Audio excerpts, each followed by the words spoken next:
Ayıtтай açılgan günü sonun ayıldın. Şan bolup özünçö ünü sonun ayıldın.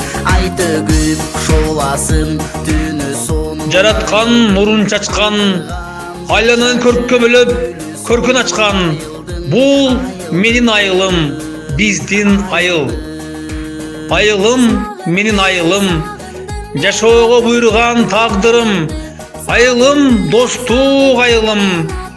Айланасы көрккө бөлүнгөн суктандырат бардыгын.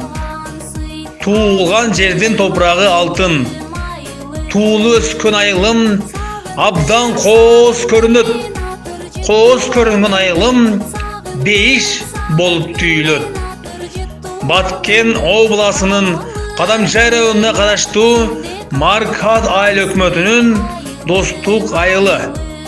2021 жылга алынган маалымат боюнча 317 кожолук, 1756 адам жашайт.